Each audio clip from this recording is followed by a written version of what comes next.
Então, como os prometemos, nós vamos agora para a segunda parte da nossa videoaula, que eu trarei algumas considerações sobre Portugal. Então, primeiramente temos aí o mapa de Portugal,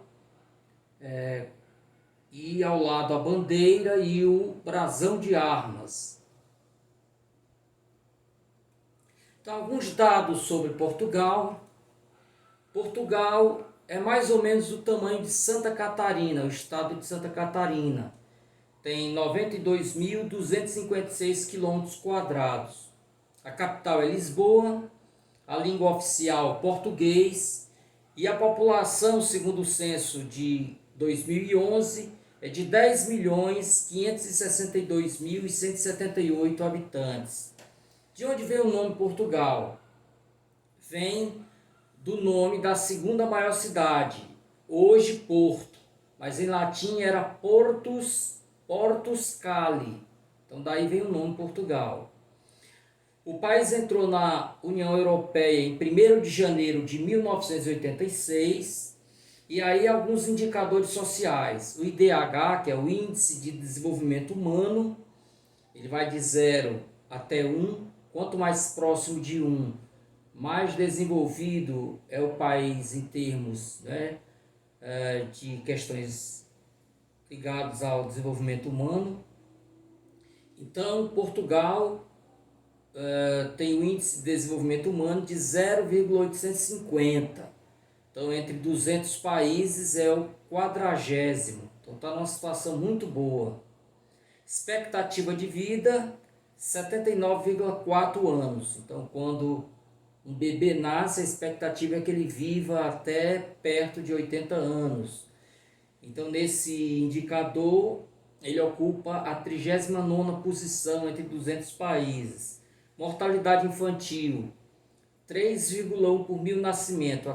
A cada 1.000 nascimentos, morrem 3 crianças, né? Ele ocupa aí o 26º lugar. E a alfabetização, 94,9. Então, menos de 94, 95. Então, menos de 6%, né, da população não sabe, aliás, bem menos de que 6% não sabe ler e escrever. Ok? Bom, eu trouxe aqui os distritos de Portugal porque quando você vai lendo os textos, as histórias, você tem sempre referência a esses locais aí. Então eu trouxe aí os 18 distritos de Portugal, né? Alguns deles, vou citar todos, aí você tem Braga e Porto, lá na parte norte, Bragança, né? Outro aí que pode ser citado, Coimbra, onde está situado a famosa universidade, né, de Coimbra, Santarém, Lisboa, Évora, Setúbal e a mais ao sul, o distrito de Faro. Agora é interessante que, principalmente na literatura mais antiga, nós estamos falando até o século XIX, são citados não estes distritos todos, mas as províncias históricas, a que o povo, ainda costuma se referir. Então, Trás-os-Montes, Alto Douro, Minho, Douro Litoral, Beira Alta, Beira Litoral, Beira Baixa, Ribatejo, Extremadura, Alto Alentejo, Baixo Alentejo e Algarve são as províncias que aparecem muito na literatura, ok? Então é uma outra forma de fazer uma divisão aí de Portugal. Essa divisão está mais ligada a questões naturais, tipo de solo, clima, temperatura. Bom, um pouco da história de Portugal eu trouxe para vocês porque também, mais uma vez, a literatura vai dialogar com a história, né? Você pegar, por exemplo, Alexandre Herculano, com seus romances históricos, e mesmo outras obras estarão sempre se referindo a algum aspecto da história de Portugal. Então, em 29 a.C., o território era habitado por vários povos, quando ocorreu a invasão romana na Península Ibérica. Então, como vocês sabem, o Império Romano, uma das primeiras medidas que ele tomava era forçar o povo que acabou de ser invadido a falar o latim, né? Então, a escola só poderia ser utilizada o latim para ensinar os documentos oficiais e outras estratégias para forçar o povo a falar o latim. Só que esse latim falado pelos povos que eram dominados era um latim diferente do latim falado lá no Lácio, né? Porque era uma língua que se misturava com a língua original desses povos, né? As línguas que eles falavam. Então, daí nasceram as línguas neolatinas, né? O italiano, o espanhol, o português, né? O romeno, essas línguas francês que vieram do latim exatamente através desse processo de mistura da língua romana com a língua local. Com o declínio do Império Romano, foi ocupado por povos germânicos e depois por árabes. Os árabes passaram lá mais de 7 séculos. Então, enquanto os cristãos se recolhiam ao norte, nas Astúrias, lembrando que nós não tínhamos ainda um país chamado Portugal. O que nós tínhamos ali era a Península Ibérica, dividida em vários reinos. O reino de Leão, de Navarra, de Castela, não é? A divisão era totalmente diferente do que é hoje. Dessa época do Império Romano, do domínio romano, ainda há algumas marcas bem claras. Eu trouxe para vocês, por exemplo, esse templo. Quer dizer, o que sobrou desse templo romano, né? Está lá na cidade de Évora. Então foi esse monumento, esse templo aí, ele registra essa passagem de Roma por aquela região que hoje é Portugal. Então, em 1096, o rei da Galiza fica ali na parte de cima, né? Nós vimos o norte ali de Portugal, nós vimos o Porto, nós vimos Braga. Então, essa parte de cima, a Espanha, ela tem uma continuidade do território que passa lá por cima do norte de Portugal. Então, ali no extremo ali é a região de Galiza. Então, Afonso VI, que era rei de Galiza, Leão e Castela, em 1096 entregou ao esposo da sua filha ilegítima, chamada Dona Teresa de Leão. Vocês vão ver em alguns documentos Tareja, né? Vocês vão ver variações do nome dela. Então ele teve essa filha fora do casamento e ao casar-se, quando ela casou, ela tinha apenas 13 anos.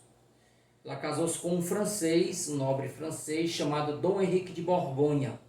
Então, quando eles se casaram, o pai entrega ao casal, né, o governo das terras abaixo da Galiza, né? E aí foi fundado o condado, porque ele era conde, o condado portucalense.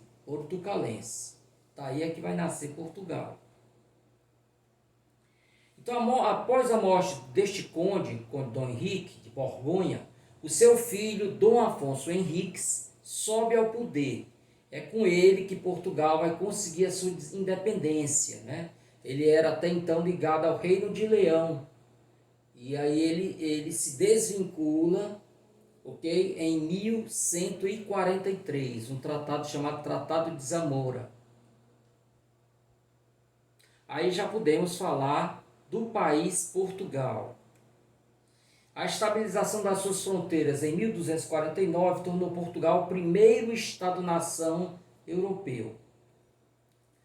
O país foi se desenvolvendo e o fato de boa parte de Portugal ser banhada pelo mar fez com que o país desenvolvesse uma cultura, né, ligada às viagens marítimas. E aí entramos numa seara que é alvo de polêmica, de discussões, sobre uma escola náutica que teria o nome de Escola de Sagres. Para alguns historiadores, essa escola não existiu, né? De toda forma, atribui-se a Dom Henrique de Avis a criação dessa escola náutica chamada Escola de Sagres. Agora é tão importante, é tão interessante que a força que Portugal teve nesta área, que muitas línguas utilizam termos portugueses relacionados à náutica, né? Leiam, por exemplo, Moby Dick, tem muitos termos ligados lá à náutica. Então, como pioneiro da exploração marítima na era dos descobrimentos, o Reino de Portugal expandiu seus territórios entre o século XV e XVI, estabelecendo o primeiro império global da história, com possessões na África, na América do Sul, na Ásia e na Oceania. Então é desta época, nós estamos falando aí do século XV e XVI, 1500, o Brasil é descoberto, como a gente sabe, né? Então nós temos aí nesse período, entre outras façanhas, a chegada de Vasco da Gama às Índias em 1498, né? Que é exatamente o tema dos Lusíadas de Camões. Ainda no mesmo contexto, temos o desembarque de Cabral em Porto Seguro, né? A chegada de Pedro Álvares Cabral ao Brasil. Ainda no século XVI, nós temos o desaparecimento de Dom Sebastião. Dom Sebastião vai aparecer em várias obras literárias, inclusive em Fernando Pessoa, já no século XX, né? Mas ele vai aparecer no Barroco. Então, em 1578, Dom Sebastião, rei de Portugal, desaparece no norte da África. Então, ele foi participar de uma batalha lá em Marrocos e ninguém o viu ser preso, ninguém o viu ser morto. O certo é que ele desapareceu. E aí o que é que acontece? Como ele não deixou herdeiro, o parente real mais próximo dele eram os reis da Espanha. Então Portugal passou a ser colônia da Espanha durante um certo tempo. Então Portugal sai do apogeu dos descobrimentos, né, explorando as riquezas das suas colônias, do ápice para se tornar colônia da Espanha. Portanto, nós brasileiros nos tornamos subcolônia, porque éramos colônia de uma outra colônia. Com o desaparecimento de Dom Sebastião, vai surgir também uma corrente que inicialmente tinha um pé na história, né? Aguardava-se desesperadamente que Dom Sebastião voltasse lá que ele não tivesse morrido, tivesse desaparecido, mas que retornasse para refazer a glória de Portugal. Mas com o passar do tempo, essa espera foi ganhando um verniz místico, a ponto de Fernando Pessoa, no século XX, dizer: o importante não é se Dom Sebastião vai voltar ou não, o importante é esperar por ele, né?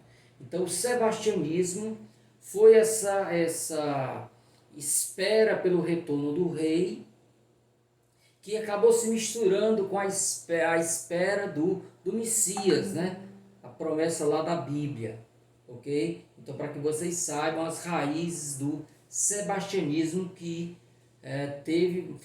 marcou, né, muito fortemente a literatura de Portugal, com reflexos também no Brasil, né? Você pode ver aí a questão lá do conselheiro, né? Da espera desse Messias, desse Redentor, ok? Avançando na história de Portugal, em 1640 foi restaurada a independência sob a nova dinastia de Bragança, desta dinastia pertencia Dom Pedro I. Por isso que o nome dele tem lá o Bragança, né? Um nome enorme. Em 1750, sobe ao trono Dom José I, apelidado de o Reformador. Nós estamos agora no contexto do Iluminismo, né?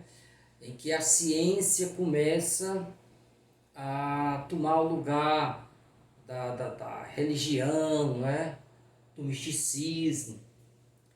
O reinado de Dom José foi marcado pelas políticas do seu secretário de Estado, o Marquês de Pombal, que reorganizou as leis, a economia e a sociedade portuguesa, transformando Portugal num país moderno, né?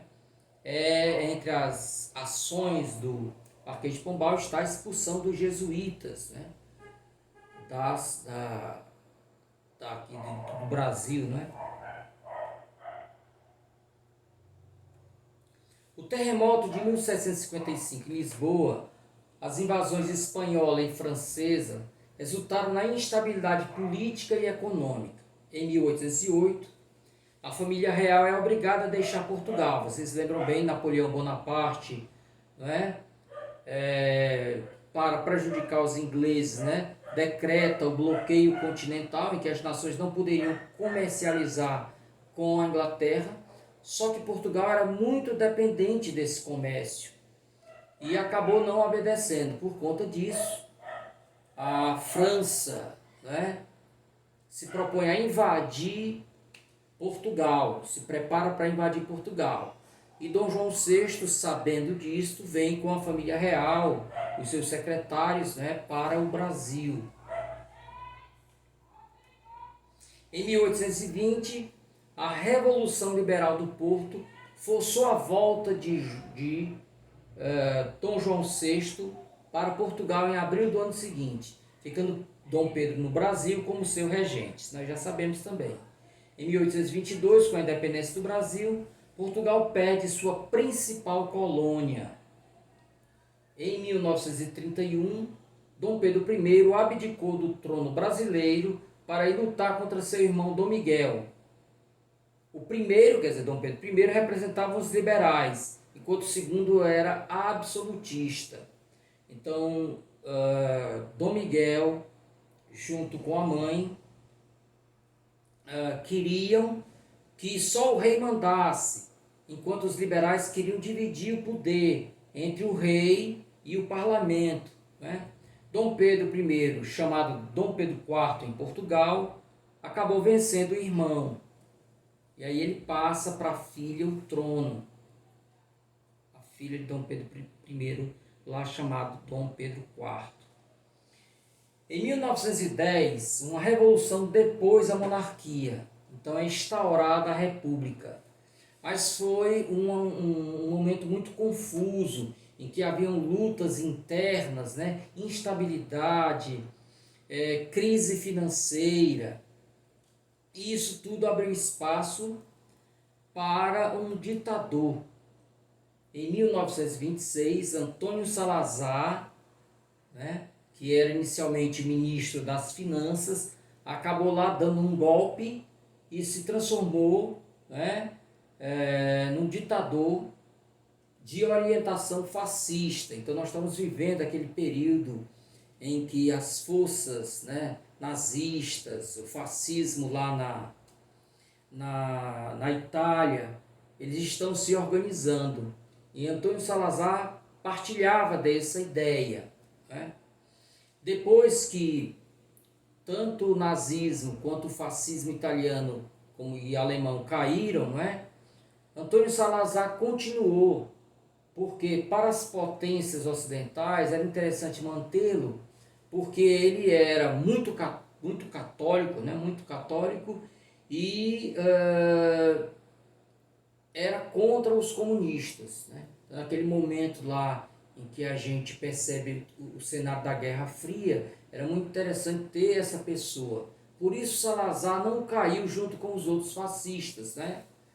Na Espanha de Franco, né? A Itália de Mussolini, a Alemanha de Hitler. E ele permaneceu, ok? Ali entre 69 e 1970 ele tem um problema de saúde,